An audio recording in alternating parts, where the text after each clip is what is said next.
매일 아침 책 읽기로 하루를 시작하는 행복 습관, 미라클 독서입니다. 오늘 함께 읽어볼 책은 당신의 유튜브를 컨설팅 해드립니다. 초보 크리에이터를 위한 유튜브 완벽 솔루션.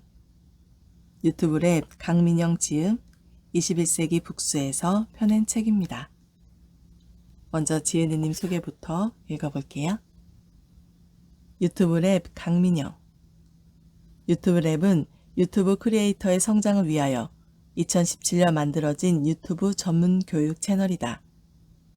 유튜브 활동에 필요한 컨텐츠 기획, 촬영, 편집, 디자인, 유튜브 수익화, 유튜브 리터러시 등 다양한 교육 영상을 제작하여 초보 유튜버들의 멘토로 활동하고 있다. 유튜브 랩은 더 체계적인 유튜브 교육과 1인 미디어에 대한 정확한 정보 제공과 매뉴얼 구축의 필요성을 느끼고 2019년에 유튜브 랩의 공동 유튜버 박현우와 함께 피크닉콘을 창업하였다. 피크닉콘은 콘텐츠 전문 교육에 기반을 둔 콘텐츠 솔루션 회사로 유튜브 랩 채널의 매체력을 활용해 기업 기관을 대상으로 제품 서비스 홍보 영상을 제작하고 유튜브 운영 컨설팅을 하고 있으며 각종 대면 강의도 활발히 진행하고 있다.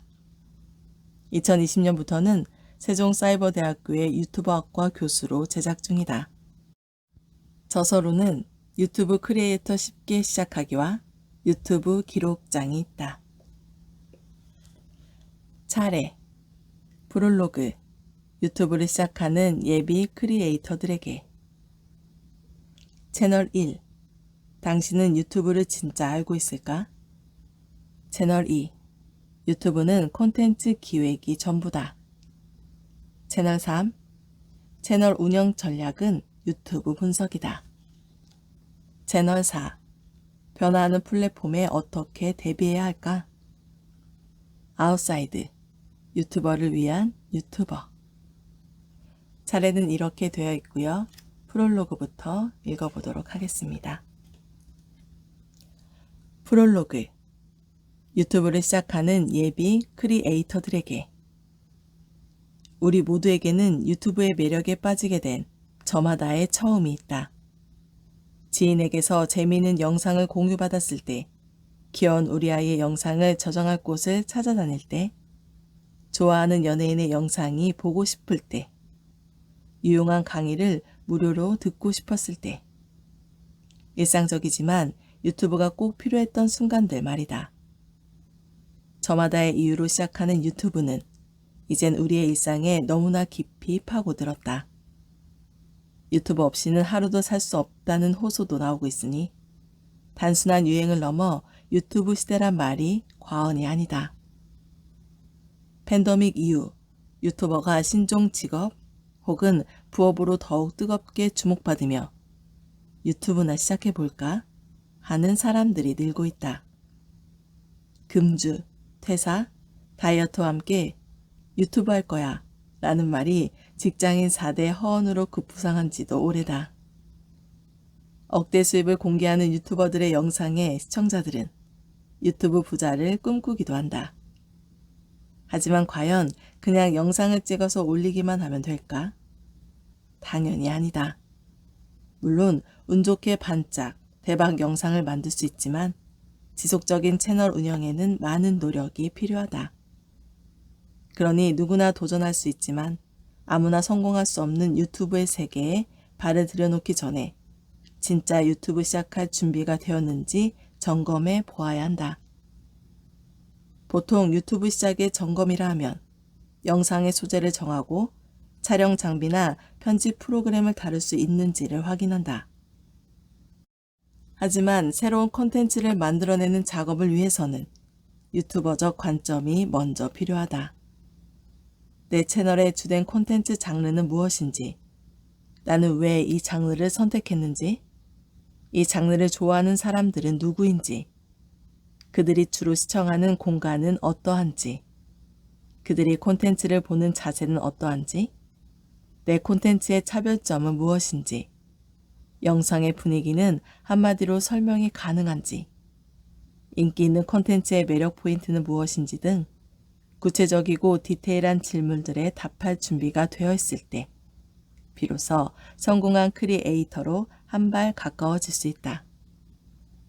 이제 막 유튜버를 시작하는 모두가 하는 질문이 있다. 어떻게 하면 조회수를 높일 수 있을까?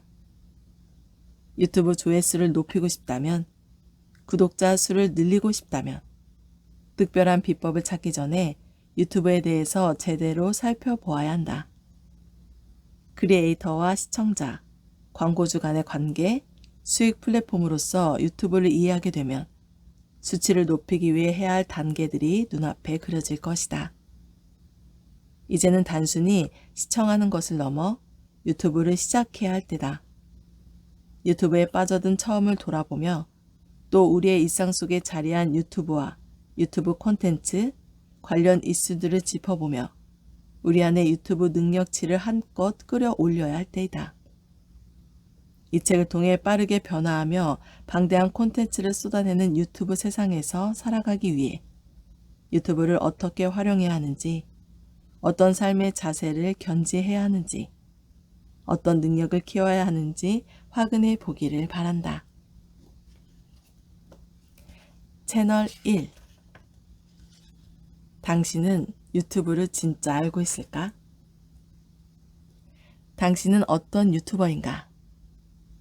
유튜버는 채널을 운영하는 사람이며 영상을 업로드하는 사람이다. OX. 정답은 X. 그렇다면 정확히 유튜버는 어떤 사람들을 지칭할까? 유튜버의 사전적 의미를 찾아보면 유튜브 웹사이트를 이용하는 사람, 특히 영상을 제작해 웹사이트에 올리는 사람이다. 우리나라에선 대부분 영상을 유튜브에 올리는 사람만 유튜버라 부른다. 그러나 넓게 보면 유튜브를 이용하는 모든 사람은 유튜버다. 유튜브를 이용하고 있어도 스스로를 유튜버라고 당당하게 말하기는 어렵다. 아마도 앞서 말한 것처럼 여러 매체에서 유튜버를 영상을 만들어 올리는 사람들만 특정해 부르기 때문일 것이다. 하지만 유튜브라는 플랫폼을 제대로 이해한다면 이제 자신을 거리낌 없이 유튜버라고 이야기할 수 있을 것이다. 먼저 유튜브의 기능을 원활하게 사용하기 위해서는 유튜브 채널을 만들어야 한다. 댓글을 달거나 재생 목록을 만들고 싶다면 꼭 필요한 단계다. 게다가 채널 개설 과정은 아주 자연스럽고 간단해서 대부분의 사람들은 유튜브 채널을 가지고 있다.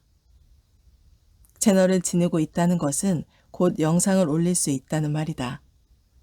다시 말해 영상을 올리지 않아도 기본적으로 채널을 지닌 준 제작자 상태가 되어야 한다.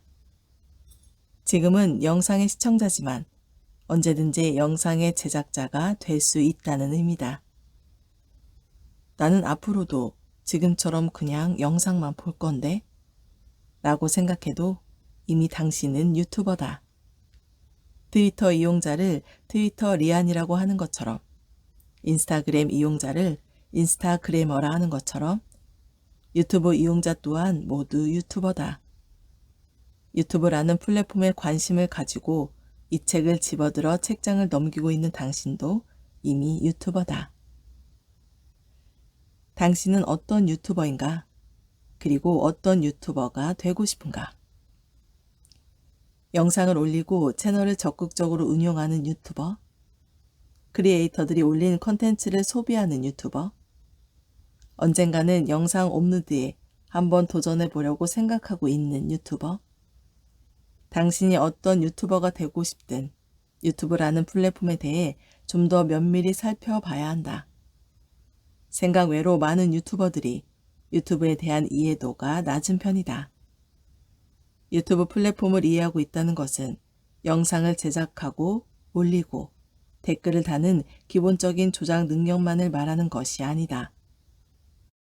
유튜브 시장에 대한 이해, 커뮤니티 가이드의 변화, 콘텐츠와 크리에이터를 바라보는 시청자들의 인식과 심리, 콘텐츠 트렌드, 저작권 및 광고법과 같은 관련 법조항, 채널 브랜딩과 마케팅 영역까지 모든 것을 아우른다. 크리에이터로 활동할 유튜버라면 이런 항목들을 반드시 점검해야 한다. 시청자들에게 사랑받는 콘텐츠를 제작하기 위해서 끊임없이 신선한 콘텐츠를 생산하기 위해서 꼭 필요한 단계다. 비단 구독자 수나 조회수를 높이는 것이 능사는 아니니까. 크리에이터들이 올린 영상을 소비하는 유튜버에게도 유튜브 플랫폼에 대한 이해가 필요하다. 지금 우리를 둘러싼 먹고, 입고, 보고 배우는 거의 모든 정보가 유튜브 속에 가득하다는 것은 이제 당연한 사실. 그러니 유튜브를 잘 파악하고 있으면 여러모로 얻는 이득이 상당하다. 먼저 영상을 효율적으로 감상할 수 있다. 다양한 조작 방법을 숙지하고 있다면 콘텐츠를 빠르게도 느리게도 볼 수 있고 자신만의 재생 목록을 만들 수도 콘텐츠만을 즐길 수도 있다. 필터를 이용해 영상의 업로드 날짜나 원하는 화질, 영상이 업로드된 위치, 이용자들의 평점에 따라 원하는 콘텐츠를 볼 수도 있다. 시청 기록을 저장하거나 혹은 저장하지 않음으로써 유튜브가 추천해주는 영상을 수동적으로 받아들이지 않고 자신의 목적과 의도에 맞는 영상을 시청할 수도 있다. 즉, 유튜브 알고리즘에 갇히지 않고 영상의 바닷속에서 내가 필요한 콘텐츠를 주체적으로 건질 수 있게 된다. 두 번째, 유튜브에서 유행하는 콘텐츠로 지금의 문화 현상이나 트렌드의 흐름을 파악할 수 있다. 예를 들어, 같이 공부해요 같은 콘텐츠는 주로 크리에이터가 공부하는 모습을 실시간으로 보여주는 영상을 말한다. 구글에서 제공하는 트렌드 키워드 보고서인 싱크 위드 구글의 2020년 4월 조사 결과 사회적 거리두기 기간 동안 같이 공부하기가 포함된 콘텐츠 조회수는 작년 대비 54% 증가했다고 한다. 기존의 교육 콘텐츠 외에 유튜브를 통한 새로운 학습 방법이 등장한 것이다. 유튜브에 이런 콘텐츠가 있다는 것을 알고 있는 사람과 그렇지 않은 사람 간의 격차가 벌어지는 것은 어쩌면 당연하다. 끝으로 유튜브는 정말 다양한 기회의 장이다. 이제 채널을 운영하지 않는 기업은 정말 드물다. 활용도도 높아지는 추세고 관련 사업도 세분화되고 있다. 콘텐츠 제작의 전 과정이 아니라 한 부분을 특화하여 자신의 취미나 능력을 확장할 수도 있다. 메이크업에 자신이 있다면 크리에이터의 전속 메이크업 담당자가 될 수도 있고, 디자인에 자신이 있다면 크리에이터의 프로필이나 채널 아트를 제작할 수도 있고, 글쓰기에 자신이 있다면 영상의 시나리오를 작성할 수도 있다. 유튜브란 플랫폼을 이해하면 더 많은 기회를 만날 수 있다. 유튜브 없는 일상을 생각해 본 적 있는가? 문제. 유튜브가 멈추면 일상도 멈춘다. OX. 정답은 O. 2020년 11월과 12월에 유튜브가 각각 2시간 40분 동안 먹통이 된 적이 있다. 영상이 재생되지 않는다는 이용자들의 불만이 폭주했다. 특히 유료 이용자들의 원성은 더욱 높았다. 개인 이용자뿐 아니라 기업의 온라인 행사들도 차질을 빚었다. 계정이 해킹당한 줄 알았다는 의견도 있었으며 이용자 피해 보상을 요구하겠다는 움직임도 일었다. 유튜브가 조금이라도 삐걱댈 때마다 일상이 흔들릴 정도로 점점 유튜브 의존도가 높아지고 있다. 어떻게 유튜브가 우리의 일상에 스며들었는지 살펴보자. 혼자 보내는 시간이 길어졌다. 1인 가구가 사상 처음으로 30%를 돌파했다.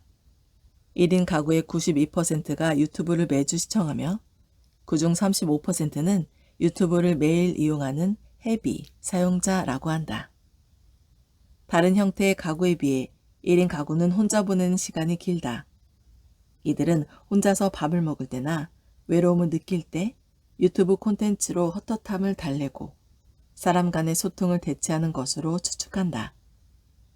예전에는 이런 일상의 빈 공간을 라디오를 듣거나 TV를 틀어놓으며 채웠는데 이제는 자신이 좋아하는 콘텐츠를 직접 고를 수 있는 유튜브로 그 자리를 채우는 것이다. 1인 가구 중에서도 전체의 35%를 차지하고 있는 2030 세대를 주목할 만하다. 2018년에 열린 유튜브 마케팅 컨퍼런스에서 1인 가구의 증가와 함께 그들의 유튜브 시청 빈도가 높아지고 시청 시간도 길어질 것으로 예상했었다. 특히 일상을 담아내는 브이로그 콘텐츠의 수요가 높아질 것으로 예상했는데 아니나 다를까 2030 세대를 중심으로 진행한 조사 결과 브이로그 콘텐츠 선호도는 67.9%였다.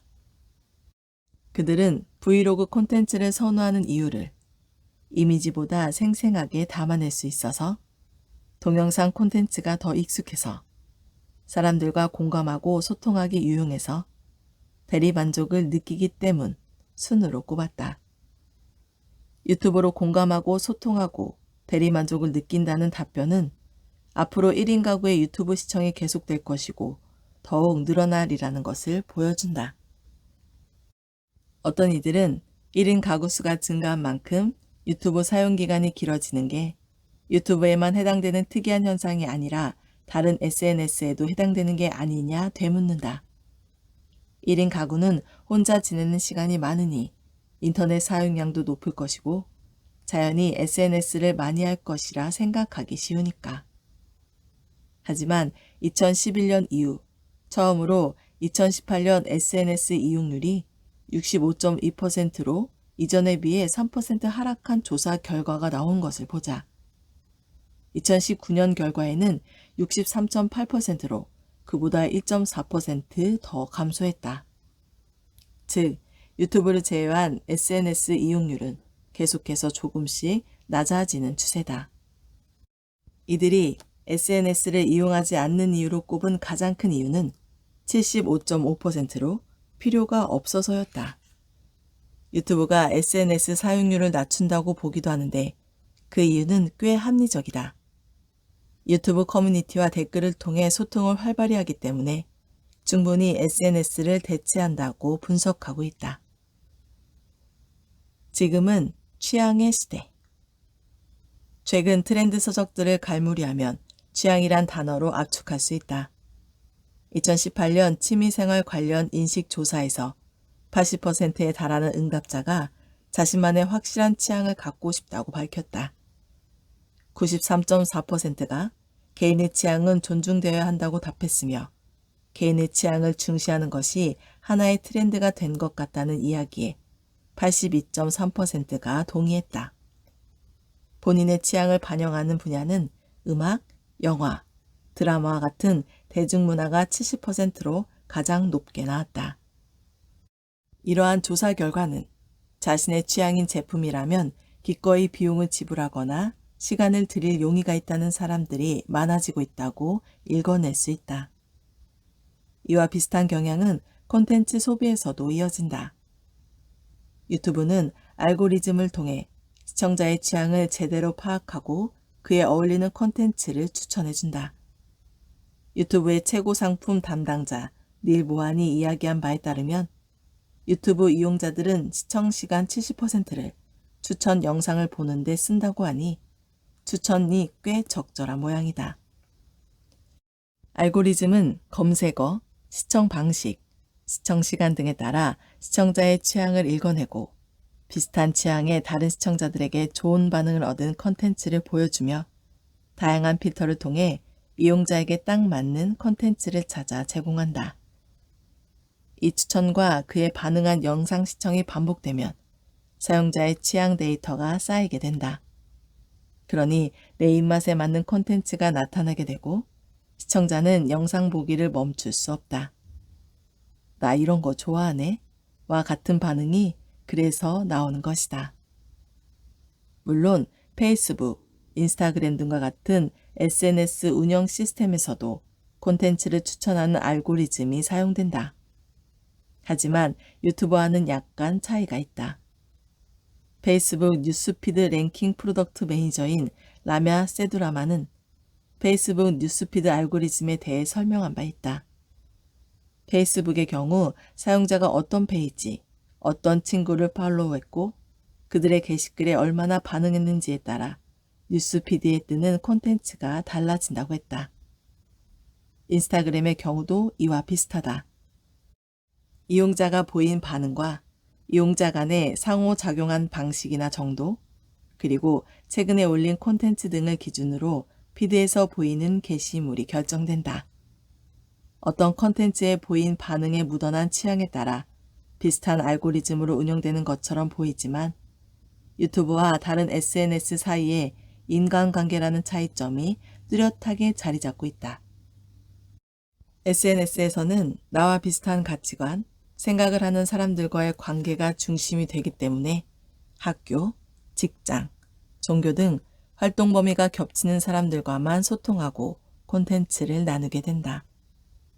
하지만 유튜브는 상대적으로 다른 사람들의 눈치를 볼 필요 없이 순수하게 내가 좋아하는 콘텐츠만을 소비할 수 있고 좋아하는 크리에이터하고만 소통할 수 있는 형태이기 때문에 취향이 좀 더 많이 반영된다고 볼 수 있다. 취향을 존중하는 문화나 나에게 딱 맞는 영상을 입에 떠먹여주는 알고리즘을 바탕으로 사람들의 유튜브 콘텐츠 소비 경향은 더욱 좁고 깊어지고 있다. 유튜브란 거대한 취향의 바다에서 남들이 모르는 좋은 낚시 포인트를 찾아내는 크리에이터가 사람들에게서 사랑을 받게 될 테다. 내가 찾는 일과 삶의 균형. 일과 삶의 균형을 뜻하는 워크라이프 밸런스는 이미 우리에게 친숙한 단어다. 일이 곧 삶이었던 시대가 지나고 그 사이에 균형을 맞추고자 하는 사람들이 늘면서 워라밸은 서서히 자리를 잡아가고 있다. 워라밸이 중요해지며 여가 시간이 길어진 사람들은 자연스럽게 더 많은 시간을 유튜브에 사용하고 있다. 일상에 유튜브가 스며드는 이유는 그만큼 많은 시간을 할애하기 때문이라는 것이다. 2019년 10세 이상의 국민의 여가 시간은 하루 평균 4시간 47분. 그중 유튜브나 넷플릭스와 같은 미디어 이용 시간이 2시간 26분으로 모든 연령대에서 가장 긴 시간을 차지했다. 미디어 이용은 다른 여가 활동에 비해 비용이 적게 들기도 하고 접근이 쉽다. 우리 모두 스마트폰이 있으니 무언가를 더 준비할 필요가 없다. 그리고 본인이 좋아하는 콘텐츠를 소비하며 시간을 보낼 수 있으니 전 연령층에서 골고루 여가 시간에 활용하는 것으로 자연스럽게 해석할 수 있다. 여가 시간에 미디어 이용이 차지하는 자리를 다른 취미 활동이 쉽게 꿰차지 못할 것이다. 해당 조사에 미디어를 이용한 여가 활동에는 책, 신문, 잡지 읽기와 비디오 시청, 실시간 라디오와 방송, 음악 듣기, 인터넷 정보 검색 및 기타 관련 여가 활동이 포함되어 있다. 이처럼 미디어를 이용한 여가 활동에는 다양한 종류가 있어서 연령이나 콘텐츠 소비 성향에 따라 달라질 수 있기 때문에 이 결과를 곧 유튜브가 사랑받는 이유라고 말하기는 어려울 수도 있겠다. 다만 여러 미디어 소비에 관한 데이터를 살펴보면 어떨까? 성인 한 명이 1년간 읽은 독서량은 2019년에는 7.5권으로 2017년에 비해 1.9권이 줄어들었다. 독서량이 줄어든 이유로는 책 외에 다른 콘텐츠를 이용한다는 답변이 29.1%로 다른 이유에 비해 월등히 높았다. 종이신문은 구독률이 6.4%로 밝혀졌는데 이는 69.3%였던 1996년도에 비하면 무려 10분의 1 수준이다. 종이신문이 아닌 포털 사이트나 SNS를 통해 뉴스를 소비하는 경우가 전 연령층에서 60%를 넘긴 것을 보면 당연한 결과인지도 모른다. TV와 라디오 역시 사정은 크게 다르지 않다. 스마트폰을 필수 매체로 여기는 사람들은 63%였지만 TV를 선택한 사람들은 32.2%에 불과했고 일주일 동안 라디오를 이용한다고 답한 사람은 21.3%에 그쳤다. 결국 책과 신문, TV와 라디오 사용이 줄어들고 그 자리를 스마트폰이 채우고 있는 것을 알 수 있다. 그러니 이제 스마트폰에서 가장 많이 사용하는 애플리케이션을 살피면 여가 시간이 가장 높은 비율을 차지하는 플랫폼을 짐작할 수 있다. 한국인이 가장 많이 이용하는 동영상 애플리케이션은 유튜브로 2등인 틱톡과 격차가 26배가 나는 것으로 보아 큰 이변이 없는 한 유튜브의 독주를 막기는 힘들어 보인다. 방송사 유튜브 채널들 분석하고 있는가? 문제. 방송과 유튜브 채널은 조회수를 높이기 쉽다. OX. 정답은 O. 한동안 방송국에서 유튜브 콘텐츠 제작을 까다롭게 여겼다. 그래서 유튜브 진입 초창기에는 유튜브 트렌드에 대한 이해 없이 TV의 영상 형식을 그대로 유튜브에 가져와서 시청자들의 관심을 끌지 못했다. 하지만 이제는 상황이 완전히 역전됐다. 대한민국 인기 급상승 동영상의 3분의 1은 이미 방영된 콘텐츠를 모아 짧게 편집한 영상이나 방송국에서 자체적으로 제작한 영상이 차지하고 있다. 방송국은 어떻게 유튜브 플랫폼을 이해하고 그에 맞는 콘텐츠를 제작하고 있을까? 그리고 시청자들은 왜 그 콘텐츠에 열광할까? 방송국들의 유튜브 진출과 빠른 성장세. 방송국들의 유튜브 진입으로 개인 크리에이터들의 위기감을 느낀다고 한다. 골목 상권에 대기업이 진출한 것과 비슷한 기분일까? 연예인이나 유명 방송인이 유튜브 채널을 개설할 때도 비슷한 감정을 느낀다. 하지만 처음부터 이들이 유튜브에서 두각을 나타낸 것은 아니다. 2018년 국내 최고 인기 동영상 10위에 올라간 방송국 콘텐츠는 SBS에서 운영하는 뉴 미디어 채널 비디오 머그가 유일했다. 하지만 이제는 다르다. 인기 동영상 순위에서 방송국 채널의 이름을 쉽게 찾아볼 수 있다. 처음엔 부진했지만 금방 시청자들에게 사랑을 받게 된 이유가 무엇일까?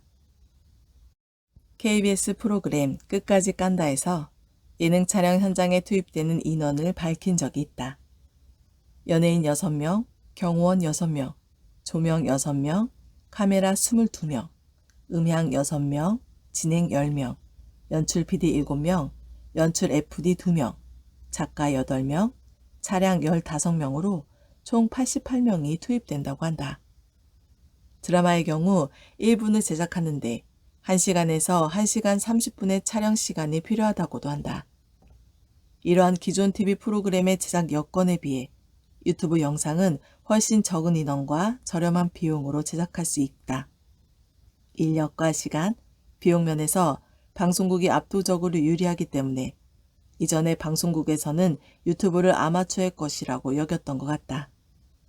하지만 유튜브를 대하는 방송국의 자세는 점점 유연해졌다. 그 이유는 무엇보다도 유튜브를 통해 얻게 되는 파급력과 영향력, 벌어들이는 광고 수익 등의 중요성을 인식하게 된 이후부터라고 예상해 본다. 2015년 지상파 광고 매출은 2조에 가까웠는데 2017년에 들어서는 1조 4,121억 원으로 줄어들자 변화를 꾀해야 한다는 목소리가 높아졌기 때문이다.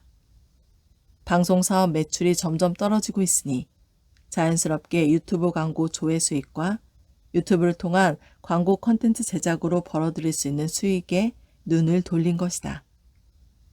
유튜브를 통해 수익을 얻기 위한 방송국의 첫 전략은 기존 방송을 짧게 잘라 올리는 방식이었다. 1시간짜리 영상을 그저 뚝뚝 끊어내어 5분짜리 영상 12개를 만들었다. 그리고 우리나라를 제외한 다른 나라의 시청자들로부터 광고 조회 수익을 얻었다. 하지만 지금은 보다 적극적으로 유튜브 운영에 힘을 쏟고 있다. 시청자 타깃을 제대로 파악하여 콘텐츠를 제작한 방송국은 바로 SBS다. 스브스 뉴스는 20대의 감각을 살려 젊은 시청자들을 공략하는 데 성공했다. 국내에서 꾸준히 사랑받고 있는 프로그램 동물농장은 애니멀바라는 이름의 유튜브 채널을 개설했다. 귀여운 동물들이 나오는 영상은 언어와 문화를 넘어 글로벌 콘텐츠로 발돋움하기 좋은 보편적인 키워드라는 것을 일찌감치 파악하여 다양한 외국어 자막으로 전 세계 시청자들을 확보했다. JTBC는 자회사 룰루랄라 스튜디오에서 제작한 유튜브 오리지널 콘텐츠를 주력으로 내세운다. 예를 들어 왓썸맨과 워크맨은 빠른 컷 전환과 효과음 삽입, 자막과 모자이크 처리를 활용한 위트 있는 편집으로 큰 인기를 얻었다. 이러한 편집 방식은 크리에이터 사이에서 한동안 유행하기도 했다. MBC와 EBS는 캐릭터의 스토리텔링을 중심으로 시청자들을 사로잡았다. 부캐를 중심으로 공중파와 유튜브를 모두 장악한 놀면 뭐하니와 귀여움과 어린아이들로부터 30대까지 다양한 연령대의 팬덤을 구축한 자이언트 팽TV가 바로 그것이다. 이 채널들 외에도 방송국에서는 훨씬 더 많은 채널들을 동시에 운영하고 있다. 방송국이 유튜브스럽게 변하기 위해 유튜브만의 형식을 이해하고 이룬 쾌거들이 우리 피드에 올라온다는 점을 기억하자. 처음의 이야기로 돌아가서 기존 개인 크리에이터들이 방송과 방송인들의 유튜브 채널 개설을 견제할 필요는 없다. 유튜브는 채널끼리 경쟁한다기보다는 상생하는 플랫폼이다. 한 채널을 구독한다고 해서 다른 채널의 구독을 끊지 않는다. 오히려 양질의 콘텐츠를 생산하는 채널이 늘어날수록 내 채널의 구독자를 모으는 데 도움을 받을 수 있다. 비슷한 콘텐츠는 서로 경쟁하는 것이 아니라 탐색과 추천을 통해 함께 노출되기 때문이다. 친밀하고 개인적이고 소통이 원활하며 빠른 유튜브스러움은 오히려 개인 크리에이터들이 장착하기 쉬운 옷이다. 그러니 방송국을 견제하는 대신 그들의 컨텐츠를 파악하고 트렌드의 흐름을 읽는 유연한 자세가 필요하지 않을까? 오늘 미라클 독서는 여기까지 읽도록 하겠습니다. 오늘도 감사합니다.